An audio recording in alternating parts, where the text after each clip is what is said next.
नमस्कार दोस्तों, आप सभी का स्वागत है मेरे चैनल पे। आज हम सुनेंगे कहानी शिवानी जी की मन का पहरी। तो चलिए कहानी स्टार्ट करती हूँ। उम्मीद करती हूँ कि मेरे द्वारा बोली हुई कहानी आप सभी को पसंद आए। कहानी पसंद आए तो वीडियो को लाइक, शेयर और चैनल को सब्सक्राइब ज़रूर कीजिएगा। आज तक मुझे अपनी अंत प्रेरणा पर बड़ा गर्व था, पर आज सचमुच ही मेरा दर्प अचानक हाथ से गिर गए दर्पण की भांति यथार्थ की धरा पर चूर चूर होकर बिखर गया। बैंक के काउंटर पर मेरा उससे प्रथम परिचय हुआ था। हाथ का टोकन काउंटर पर अधैर्य से ठनकाती व पूर्व परिचित न होने पर भी काक दृष्टि से मेरी ओर देखकर ऐसे मुस्कुराई थी जैसे वर्षों से मुझे जानती हो। मैं चेक लिख ही रही थी कि पेन की स्याही चूक गई। झुंझलाकर मैं पेन को झटक ही रही थी कि उसने चट अपना पर्स खोला और अपनी कलम मेरी ओर बढ़ा दी। धन्यवाद कह मैंने कनखियों से पेन की स्वामिनी के चौकोर पर्स की महीयसी काया देख ली थी। निश्चय ही ऐसी चमक किसी नकली अजगर की चमड़ी में नहीं हो सकती थी। कम से कम 200-250 का तो होगा ही। पेन लौटाने लगी तो उसकी अनामिका और कनिष्ठा में जगमगा रही पन्ने और हीरे की अंगूठियों और फिर उसके चेहरे पर मेरी दृष्टि पड़ी। उस सनतनी से चेहरे की शांत भव्यता ने मुझे सचमुच ही प्रभावित कर दिया था। अवस्था ढल रही थी, किंतु अस्तगामी सूर्य का अस्तप्राय तेज पूरे चेहरे को रंगकर अस्वाभाविक रूप से तेजस्वी बना रहा था। उन बड़ी बड़ी आँखों का तीव्र तेज अब भी किसी प्रणयी पुरुष को झुलसा सकता था। उस पौड़ के अंग प्रत्यंग से यौवन की छलनामाई मादकता जैसे छलक पड़ी थी। मैं अपना चेक बुनाकर लौटी तो वह अभी मेरे साथ थी। मैं उसके लुभावने स्मित का औपचारिक प्रतिदान अपने सामान्य से स्मित के रूप में देखकर आगे बढ़ गई और कई रिक्शा बुलाने लगी। उसने फिर अपनी उसी मोहिनी हंसी के जाल में बांधकर मुझे घेर लिया। रिक्शा क्यों बुला रही हैं? कहाँ जाएंगी? चलिए मैं आपको छोड़ दूँ। उसका यही सौजन्यपूर्ण शिष्टाचार मुझे चलते चलते मैत्री का आह्वान दे गया। उस शहर में हम दोनों 2 वर्ष रहीं और इस बीच वह मेरे इतने निकट आ गई जैसी मेरी बाल सखी रही हो। मैं उसके बारे में सब कुछ जान चुकी थी, वह मेरे बारे में।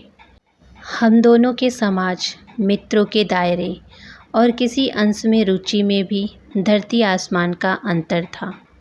जब भी मैं उससे मिलने जाती, उसके सुरुचिपूर्ण ढंग से संवरे गोल कमरे के पसरे एक आध लंब तंगड़ गैरिक वसनधारी को देख उल्टे पांव लौटने लगती तो वह भागकर मुझे बाहों में घेर कर फुसफुसाती, अरे इनकी चरण धूलि लिए बिना तुझे नहीं जाने दूंगी।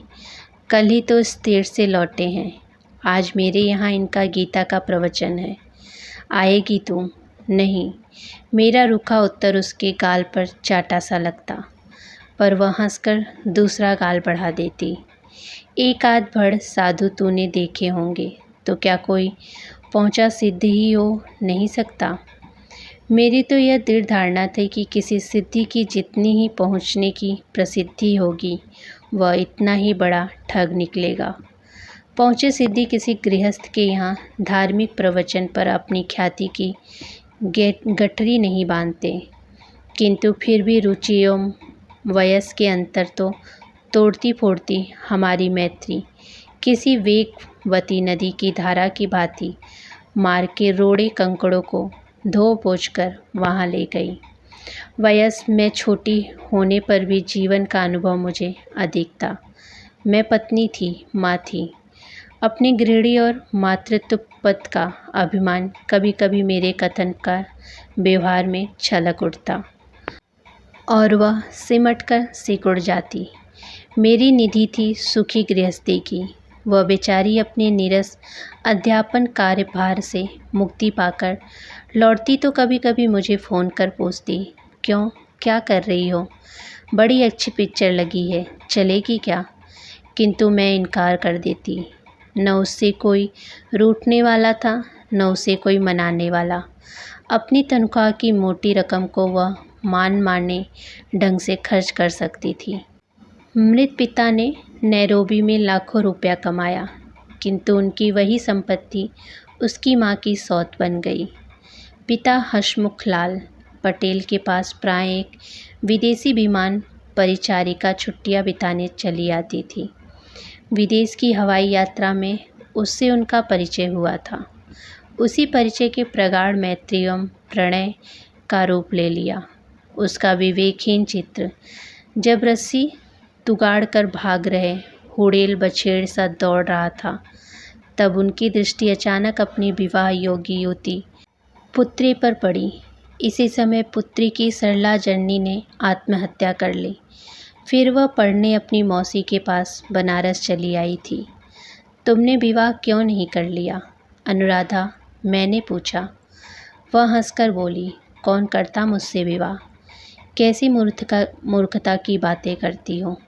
आज भी यदि तुम साहस कर अपना स्वयंवर रचा लो तो एक साथ कई राजकुमार तुम्हारी वरमाला ग्रहण करने अपनी गर्दन झुका देंगे। मोटे लेस का अपना मर्दाना चश्मा उतार कर वह रख देती तो मैं उसे देखती ही रह जाती। इस वयस में भी जो इतनी आकर्षक है, अपने यौन काल में कैसी रही होगी। क्या दुस्साहसी विवेकहीन अनंग उस महिमामयी तपसी के लुभाने वाले अंगों को अछूता ही छोड़ गया होगा। मैं मान ही नहीं सकती अनु कि कोई तुम्हारे प्रेम में चकर गिन्नी खाकर ना गिरा हो। क्या रोज़ रोज़ एक ही प्रश्न पूछती हो। सच कहूँ, जब एक एक कर पात्र जुटने लगे तब मेरी रुचि नाना करती रही। कोई मुझे जचता ही नहीं था। जब रुचि ने समझौता करने का निश्चय किया तब कोई पात्र ही नहीं रहा। ओह, इसका मतलब कोई पात्र था अवश्य, मैंने हंसकर कहा। सुनो, मेरे मौसा गंभीर प्रकृति के व्यक्ति थे। न वह कहीं आते जाते थे, न मौसी। फिर वहाँ कौन सा पात्र जुटता। झूठ मत बोलो अनु, तुम्ही ने एक दिन कहा था कि तुम्हारे मौसा अंग्रेजी विभाग के अध्यक्ष थे और दिन रात उनके छात्रा उन्हें घेरे रहते थे। क्यों, उसी घेराव की भीड़ में तुम्हारा प्रशंसक भी था ना। उसके आकर्षक चेहरे पर भावावेश की रेखाएं खिंच गई। चिंबुक पल भर को काँपा, एक क्षण को वह हिचकिचाई, फिर बिना किसी संकोच के वह मुझे अपने विस्मित यौवन दुर्ग के उस खंडहर के बीच ले गई, जहाँ न वैराग्य था, न संयम, न संकोच, न चित्रविधि निरोध। आश्वस्त होकर उसने चाय का प्याला उठा लिया। फिर उसका संकोच जैसे उसकी जीवन कथा के तीव्र प्रभाव के साथ साथ बहता चला जा रहा था। कैसा निष्कपट आत्मनिवेदन था, किंतु कितना निर्लज्ज। अनु ने मौसा के यहाँ आने वाले छात्रों में मधुकर का एक व्यक्तित्व एकदम अनोखा था। उसके श्याम वर्णी चेहरे का आकर्षक अद्भुत था। अनु रिझी थी उस मेघावी युवक की प्रतिभार पर और वह डूबता चला गया उस अभिराम मुखाकृति के सौंदर्य चिंतन में। मैंने पापा को भी लिखा था, मेरे लिए पात्र ढूंढने का सिरदर्द अब उन्हें मोल नहीं लेना होगा। लिखना आवश्यक भी हो गया था। कब क्या हो गया इसका कुछ ठिकाना नहीं। मैंने चौंक कर उसे देखा और फिर तो मुझे चौंका कर ही हार नहीं मानी, सहमा कर ही छोड़ा। बनारस के घाटों पर युगल प्रेमियों का वह दुस्साहसी जोड़ा आधी आधी रात तक घूमता रहता। बजरे पर प्रेमी की गोदी में लेटी निशंक अनु गुनगुनाती दूर दूर तक निकल जाती। कभी कभी घाट पर जल रही चिताओं की आंच जैसे निकट से आकर उन्हें छू जाती और बजरे वाले को बीच घाट में बजरा ले चलने का आदेश देता। मधुकर सलोनी सहचरी के मदालस चेहरे पर झुक जाता। मधुकर क्यों उस पर रिझा था, यह समझते मुझे देर न लगी। इकलौती पुत्री का पत्र पाते ही उसके पापा आग बबूला होकर स्वयं उपस्थित हो गए थे।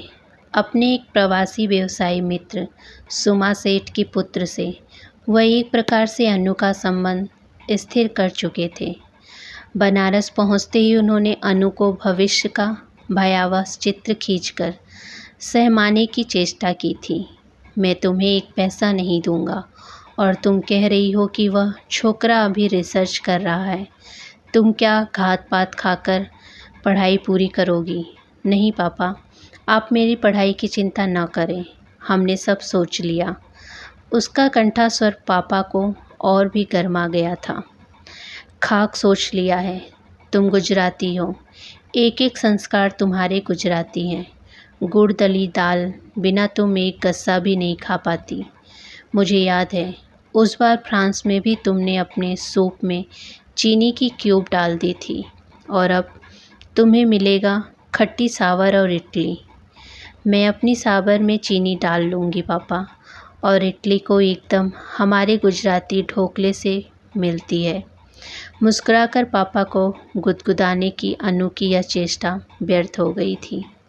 ठीक है, तुम्हें कुएं में कूदना है तो आँख पर पट्टी बांधकर मैं तुम्हें नहीं कूदने दूंगा। मैं उससे कुछ प्रश्न तुम्हारे ही उपस्थिति में पूछूंगा। यदि मेरी परीक्षा में वह खरा उतरा तो चाहे मद्रासी हो या हस्सी, मुझे उसे जमाता बनाने में कोई आपत्ति नहीं होगी। एड इफ़ ही फेल्स, तो तुम्हारा पति वह भले ही बन जाए, इस जीवन में मेरा दामाद कभी नहीं बन सकता। नेवर। अनु मन ही मन मुस्कुराती मधुकर को बुला लाई थी। कीमती कपड़े पहने, मुख में सिगार दाबे उस रोबदार व्यवसायी को देखते ही मधुकर हतप्रभ सा खड़ा रह गया था। चंचलता लक्ष्मी के सम्मुख धीर गंभीर सरस्वती संकुचाकर रह गई थी। अनु के पिता की दृष्टि निष्पेक्ष में घोर तिरस्कार भरा था। भौहें सिकुड़कर भयानक हो गई थी। लग रहा था आंखों ही आंखों में उन्होंने मधुकर के पूरे शरीर का एक्सरे कर लिया है। कमीज के भीतर पहनी गई फटी बनियान, जूतों के भीतर यत्न से छिपाई गई जुराबों की फटी एड़ियाँ, घर पर धुला जीर्ण रुमाल और भीतर की जेब में छिपी सस्ती कलम, सबका चित्र जैसे उन पास पास सटी दो क्रूर आँखों में उतर आया। गरज कर उन्होंने अपने प्रश्न का पहला हथगोला फेंका था। तुम अनु से विवाह करना चाहते हो? जी हाँ। मधुकर का स्वर कुछ काँप गया था। 10 रुपये में यदि कहीं हाथी बिक रहा हो तो क्या तुम उसे खरीद लोगे? इस अजीब से सवाल पर मधुकर सोच ही रहा था कि वह उत्तेजना से बंधी मुट्ठियाँ सामने धरी मेज पर पटकते, फिर गरज उठे, बोलते क्यों नहीं? हाथी को खरीद लेने पर उसे द्वार पर स्थायी रूप से बांध कर खिला सकोगे? मधुकर चुप था। क्या करते हैं तुम्हारे पिता? कहकर अब हंसकर उन्होंने दूसरा हथगोला फेंका और उनके इसी दूसरे प्रश्न ने नादान प्रेमी युगल के सुख स्वप्नों की धज्जियाँ उड़ा दी। यही तो नहीं कह सकता था वह, पिता के अभिशप्त जीवन इतिहास को न उगलने ही बनता था न निगलने। प्रेमी की हिचकिचाहट देख अनु उतावली बनी स्वयं आगे बढ़ाई थी। वह स्वतंत्रता संग्राम में जेल गए थे, है ना मधुकर? गए थे या अभी भी जेल में हैं? क्यों मधुकर? पटेल ने हंसकर पूछा तो मधुकर कांप उठा। उसे लगा जैसे संसार की कोई भी शक्ति उसे उबार नहीं सकती। क्रोध से जलते हुए एक बार फिर गरजे थे। क्यों, कहाँ हैं तुम्हारे पिता? बम्बई के एक प्रसिद्ध अभिनेत्री की हत्या के आरोप में उसके पिता आजन्म कारावास का दंड भोग रहे थे। माँ ने बहुत पहले ही आत्महत्या कर ली थी। यह सब बात वह अनु से अदल बदल कर कहता चला आया था, किंतु अनु के पिता को छलना आसान नहीं था। भारत पहुंचने से पहले ही उनके विश्वसनीय गुप्तचरों का दत्ता स्वदेश पहुंचा, सब कुछ पता लगा चुका था।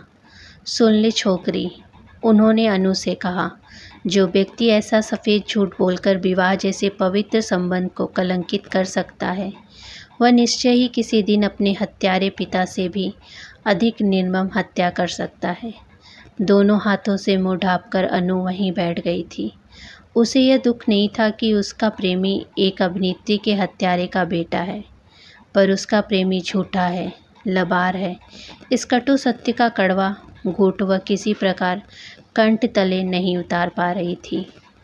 फिर पिता ने कहा, चल अब तुझे यहाँ नहीं पढ़ना होगा, हो चुकी तेरी पढ़ाई।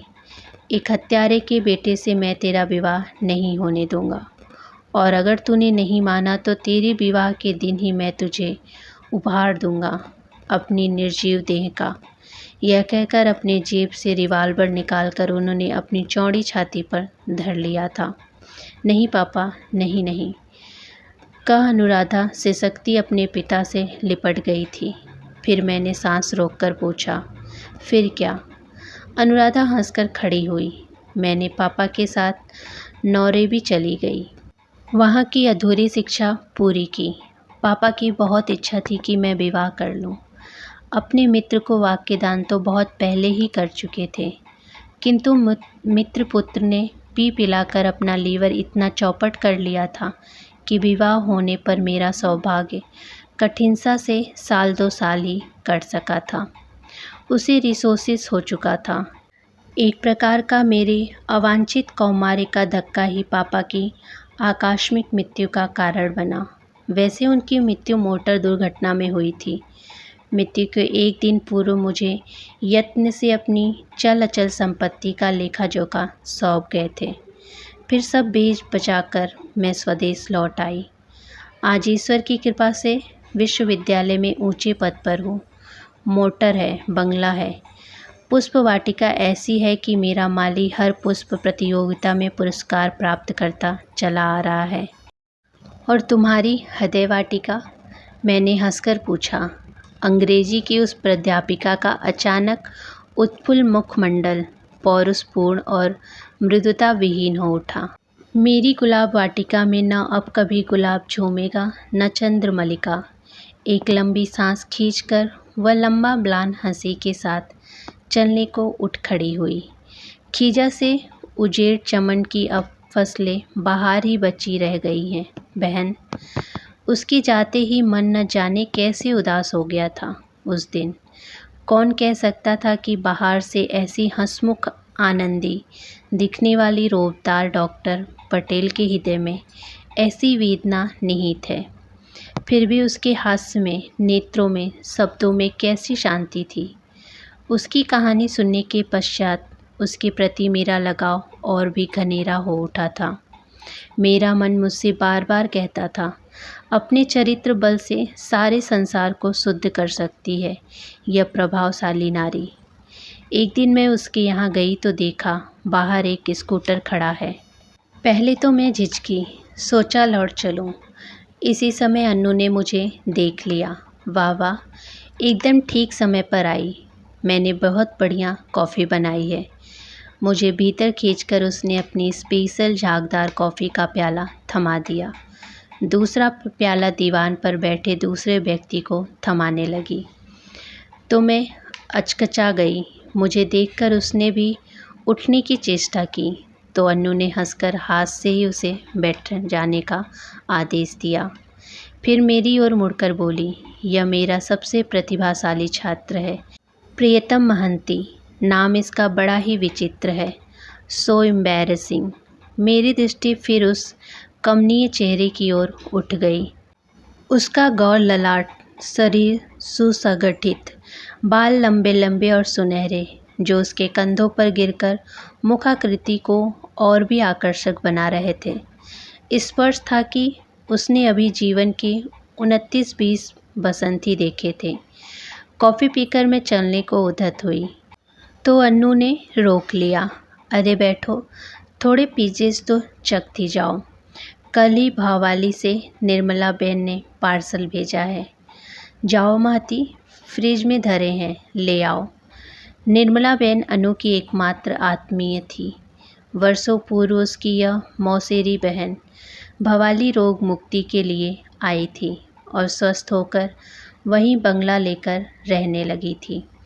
मालती पिज़्ज़ा लेने गया था तो अन्नू फुसफुसाकर कहने लगी, इसका बाप उड़िया था और माँ कश्मीरी। दोनों ने प्रेम विवाह किया था पर बनी नहीं। बाप कनाडा चला गया है। माँ सिपरडेल की किसी फर्म में सेक्रेटरी थी। उसने वहीं के मैनेजर से विवाह कर लिया। पुत्र को त्याग दिया है। गजब का मेधावी छात्र है। मेरे सुदीर्घ अध्यापन काल में ऐसा छात्र मुझे आज तक नहीं जुटा। थोड़ी बहुत सहायता कर देती हूँ। मेहती प्लेट पर आइड लेकर आ गया। अन्नू प्लेट मेरी ओर बढ़ा दी। तुम भी तो लो ना अन्नू, मैंने कहा, पर उसने प्लेट अपने प्रिय छात्र की ओर खिसका दी और हंसकर मुझसे कहने लगी। बड़ी देर तक अन्नू की हंस सुकुमार महंती के आड़ई से ही लाल गालों की रिक्तिमा आभा को और रक्तिम बनाती रही। सचमुच किसी लजीले किशोर का सा ही निर्दोष चेहरा था लड़के का। कैसी कठोर हृदय जननी रही होगी वह, जो ऐसे गंधर्व कुमार से सुंदर पुत्र की माया डोर स्वयं काटकर उड़नछू हो गई। माँ नहीं थी तो क्या हुआ, भगवान ने उसने स्नेह अध्यापिका के रूप में दूसरी माँ दे दी थी। मैं सोचने लगी, फिर अनु क्या एक मेहनती से ऐसा लाड लड़ाती थी। सुना विश्वविद्यालय में उसकी छात्र मंडली ने उसका नाम धरा था जगदात्री। परीक्षा निकट आती तो उसकी स्तटी छात्र छात्राओं की भीड़ से भर जाती। एक दिन मैं वहीं बैठी थी कि देखते देखते छात्र छात्राओं का एक जत्था भरभरा कर भीतर घुस आया। मैं आश्चर्य से उन्हें देखती ही रह गई थी। हे भगवान, इनमें कौन उसके छात्र थे और कौन छात्राएं। रंग बिरंगे एक काट छाट के घटानी तंबी पैजामे, शोक रंगों के खद्दर के ढीले कुर्ते और अस्त व्यस्त केस राशि। न उन चेहरों पर लावण्य था न तेज। बड़ी कठिनता से मैं दल की 10 छात्राओं को बीन सकी थी और उस 10 चेहरों में से एक चेहरा भी ऐसा नहीं था जिसे देखकर आंखें ठंडा सके। अनूप पटेल को घेर कर बैठे उस दल को देखकर उस दिन एक धक्का मुझे और लगा था। उसके छात्राओं के चेहरे के हाव भाव में एक सत्रौड़ छात्रा आ गई थी और छात्राओं की किशोरचित धमा चौकड़ी मुझे बड़ी अस्वाभाविक लगी थी। कोई अनु से प्रश्न पूछ रहा था, कोई चटपट गैस पेपर बना रहा था। प्रश्न सर संधान में पटु उस दुराचार्य की छात्राओं में न जाने कितने अर्जुन अभ्यासरत बैठे चहकते रहते, पर उसका एकांत प्रिय एकलव्य अंधेरे कोने में अरण्य में बैठा बैठा पूरी विद्या सुनकर ही ग्रहण कर लेता। किंतु जब गुरु दक्षिणा देने का अवसर आया तो दुरोणाचार्य की भांति एक कठोर याचना कर बैठी थी उसकी गुरु। उस बार पहला आनंददायक समाचार सुना। प्रियतम महंती की आशा थी सफलता का। ऐसे के सफल छात्राओं में उसने सर्वप्रथम स्थान प्राप्त किया था और फिर जब दूसरा समाचार सुना तो सिर चकरा गया कि प्रियतम महती अपनी गुरु अन्नू का ही प्रियतम बन गुरु सहित आलोप हो गया था। मैंने सुना तो स्तंभ रह गई। अनुराधा कुछ ही घंटों में अपनी गृहस्थी का डंडा डेरा उखाड़ छात्र सहित दिल्ली उड़ गई और वहीं से दोनों विदेश चले गए हैं। यह उसका अंतिम समाचार मुझे मिल पाया था। नौकरी तो वह केवल समय काटने के लिए करती थी।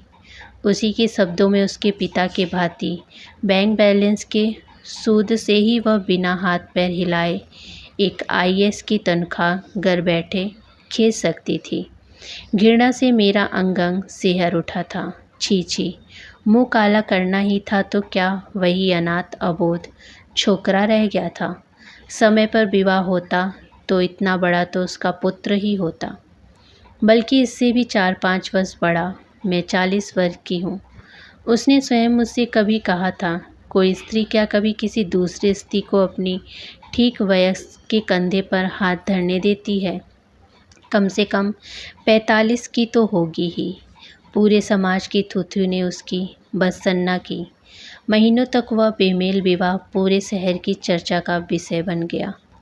किंतु समाज का सबसे बड़ा गुण उसकी क्षमाशीलता।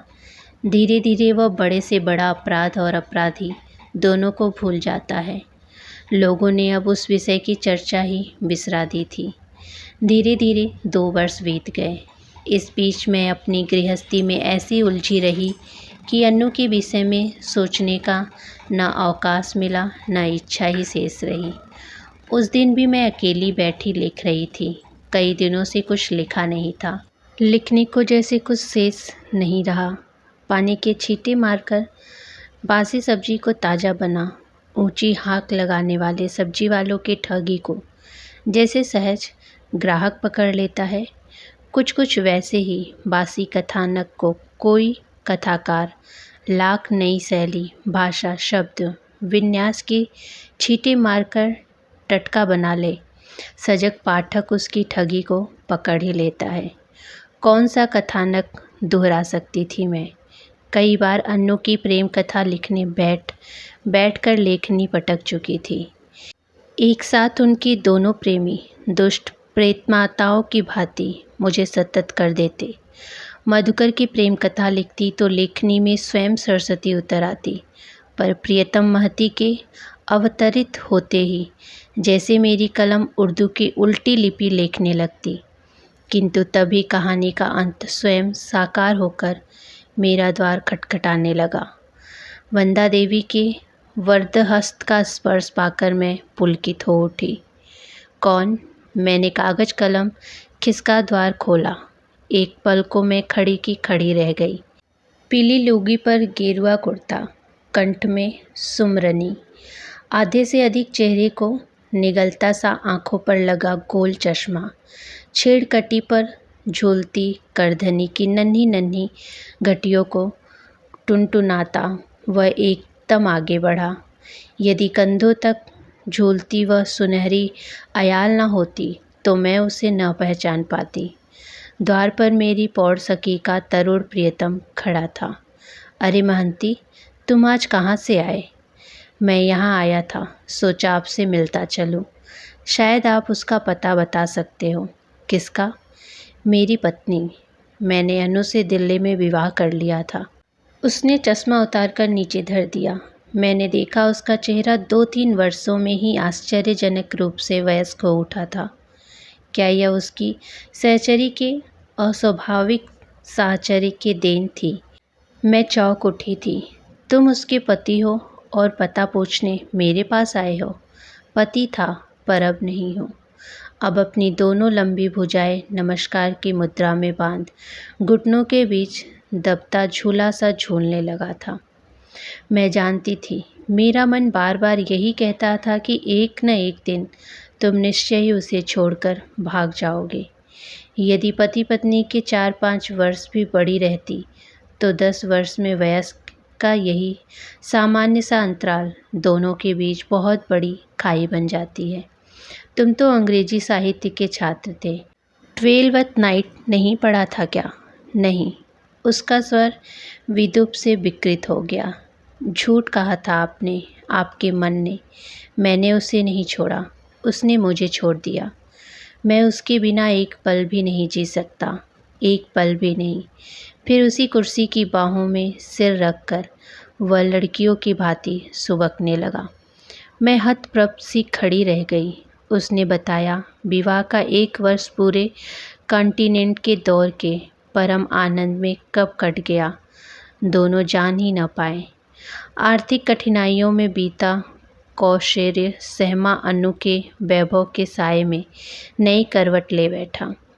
विदेश की विशुद्ध दुग्धपान ने रक्तहीन चेहरे को पौरुष के तेज से तृप्त कर दिया। स्पेन और सिली के बम गोले से संतरों का रस गौर कपोल को छलक आया। विदेशी सिगरेट के छल्लों की धूम रेखा आरक्त नैनों में सलोने अंजन की रेखा खींच गई। जिस चिबुक पर लाख लाख बार किया गया ब्लेड घड़सर एक नन्ही सी दाढ़ी भी नहीं उगा पाई, उसी चिबुक पर अब पौरुष के स्पष्ट हस्ताक्षर थे। लंबी झुकी मूंछों ने उस आकर्षक चेहरे को किसी चीनी अफीमची के चेहरे सा भावनाहीन बना डाला था। अनु ने उस लंबी मधुयामिनी में अपने वर्षों के दबे सारे अरमान पूरे कर लिए थे। पानी की भांति पैसा बहाती वह प्रीतम महती को भृंग कीट की भांति छाती से चिपकाए देश विदेश के अवकाशों में उड़ती रही। और इसी विश्वव्यापी हनीमून के बीच उसे अचानक मिल गया था उसका पुराना प्रेमी मधुकर। भाग्य उन्हें एक ही होटल के अगल बगल के कमरों में खींच लाया था। अपनी दबंग जर्मी पत्नी के कठोर अनुशासन से अदालती मुक्ति पाकर वह मुक्ति पर्व मनाने निकल गया था। प्रियतम उसके विषय में सब कुछ जानता था। अपने एकांत के बीच अपनी सहचरी के पुराने प्रणय की घुसपैठ उसे बेहद अखरने लगी। एक दिन वह आधी रात को उठा तो उसकी डबल बेड का अर्धांग निस्वस था। वह उठकर बाहर जा ही रहा था कि द्वार खोलकर अनु आ गई। कहाँ गई थी तुम? वह गरजा। नींद नहीं आ रही थी, बरामदे में टहल रही थी। उसके कंठे स्वर से जलती आग की ज्वाला को न बुझाकर और भी भड़का दिया था। बरामदे में टहल रही थी या बगल के कमरे में? उसने लपक कर उसके कटे बाल पकड़कर खींच लिए। उसने उस दिन अनु को इतना मारा कि उसकी एक आंख सूज गई, होठ कट गए और मरोड़ी गई कलाई सूज गई। उसने बेरहमी से अनु को मारा था। अनु उसके पैरों से लिपटने लगी थी। मुझे क्षमा करो प्रियतम, मैं कसम खाती हूँ कि मैं अब कभी मधुकर का मुंह भी नहीं देखूंगी। पर उसका मुंह वह अब चाहने पर भी नहीं देख सकती थी। वह तो कला का आभास पाते ही भोर होने से पहले अपना हिसाब चुकता कर होटल का कमरा खाली कर दिया गया। फिर हम दोनों लौट आए। अनु को वहीं एक अच्छी नौकरी मिल गई थी। यह ठीक था कि उसने मुझे धन का कोई अभाव नहीं होने दिया। खाने पीने की, रहने घूमने की मुझे पूरी स्वतंत्रता दी। किंतु अनु बदल गई थी। मैं उसके कंधे पर भी हाथ धरता तो वह सिकुड़कर ऐसे सिमट जाती जैसे उसके कंधे पर प्रियतम महती का हाथ नहीं, कोई लिचलिची छिपकली गिर पड़ी हो। उसकी संपत्ति पर मेरा अधिकार था, उसके शरीर पर नहीं। यह वह कई बार बड़ी बेरहमी से स्पर्श कर चुकी थी। किसी भी पति के लिए यह कितना बड़ा दंड है, आप समझ सकती हैं। जितना ही वह मुझसे कटती उतना ही मैं उसे पाने का व्याकुल हो उठता। मैं पागलों की तरह इधर उधर भटकने लगा। पेट की भूख और शरीर की भूख में कोई अंतर नहीं मौसी। खाद अखाद का अंतर भूल कर मैं किसी कंगले भिक्षुक की भांति जूठी पत्तलों पर टूटने लगा। उसी कंगली बिरादरी की पतंग में मुझे मेरे विदेश इष्ट मित्रों ने ऐसे अमृत बूटी चखाई कि मैं सब दुख सुख भूल गया। एक सूट लेता तो न रहती अनु पटेल न मधुकर। एक दिन उस आनंद मूर्छा से इहलोक से लौटा तो अनु नहीं थी। मेज पर धरे लिफाफे पर मेरी दृष्टि पड़ी। मैं सब समझ गया। इस पत्र के साथ वह 3-4 माह का खर्चा भी छोड़ गई थी। उसने लिखा था, हम दोनों ने बहुत बड़ी भूल की थी प्रियतम। संसार की कोई भी शक्ति हम दोनों के बीच वयस की दूरी को पाट नहीं सकता। तुम्हारे लड़कपन को मेरे प्रौढ़ अनुभव का धैर्य कभी नहीं जीत पाया। जैसे अत्याधुनिक शल्य क्रिया के लिए किए गए हत्यारोपण के अनेक प्रयास आज तक असफल ही रहे। एक न एक दिन प्रकृति नवीन अंग को रिजेक्ट कर देती है। ऐसे ही तुम्हारे प्रेम को भी मेरा शरीर जिस झटके से दूर पटक चुका है, उसके बाद अब मैं नवीन प्रयोगों में समय, शक्ति और अपना धन गंवाना महामूर्खता समझती हूँ। तुम्हें विदेश के सबसे विकट रोग ने ग्रस लिया है। इतने बड़े संसार में तुम चेष्टा करने पर एक न एक दिन अपनी समयवशी सहचरी जुटा ही लोगे। मैं मधुकर के पास जा रही हूँ, तुम्हारी अनु पटेल। एक बार भी उसने यह नहीं सोचा कि मैं उसके बिना एक पल भी नहीं जी सकता। वह फिर सुबकने लगा। मैंने उसकी सिसकियों से कांपते कंधों पर हाथ रखते हुए कहा, तुम घर जाओ महती, यू आर नॉट सोबर। घर? उसने फटी फटी आंखों से मुझे देखा। मेरा घर अब है ही कहाँ? कहाँ जाने को कह रही हैं आप? जहाँ तुम टिके हो। मेरा स्वर बेहद रूखा था। जानती हैं कहाँ टिका हूँ? वह आंसू पोंछता हुआ उठा और मुस्कुरा कर बोला, एक भग्न मंदिर के कूड़ मंडप में, वहाँ एक बाबा जी के पास खांसी खुराक जुट गई थी। कल तो मैं चला ही जाऊंगा। कहाँ? मैंने फिर पूछ बैठी। गोवा, वहीं तो हम अभागों का स्वर्ग है। मेरा एक जन्म मित्र वहाँ कुटिया बनाकर रहता है, उसी ने बुलाया है। फिर अपनी मेखला की नन्ही घटिया टुनटुनाता व औघड़ अवधूत जाने को उगत हुआ तो मैं भी उठ गई। गोरे अश्रुसिक्त कपोलों की आदत अभी सूखी नहीं थी। पहले वह नम्रता से हाथ जोड़कर झुका, पर फिर न जाने क्या सोचा, चट से मेरी चरण धुली माथे पर लगा ली और हंसकर बोला, अच्छा मौसी, अब मैं चलूं। मैं कुछ कहती इससे पहले ही वह लंबे लंबे डगे भरता फटाक से बाहर हो गया। मेरे मन के पैरी ने फिर मुझे हंसकर टोका, रोकती क्यों नहीं? 2 दिन का भूखा प्यासा है, एक प्याला चाय तो पिला देती। कैसी बाल वैरागी सी निष्कपट हंसी है उसकी। किंतु अपने मन के इस छलिया पहरी ने मेरा विश्वास अब उठ गया है। उस दिन अनु के लिए कहता था, यह संतनी है, किसी का अनिष्ट नहीं कर सकती। आज महती को बाल वैरागी कर रहा है, किंतु मुझे यह पहरी लाख बहकाए। संसार से बड़े बड़े वैरागी के वैराग्य को भी पहचानना अब मैंने सीख लिया है। तो ये थी छोटी सी कहानी, मन का पहरी।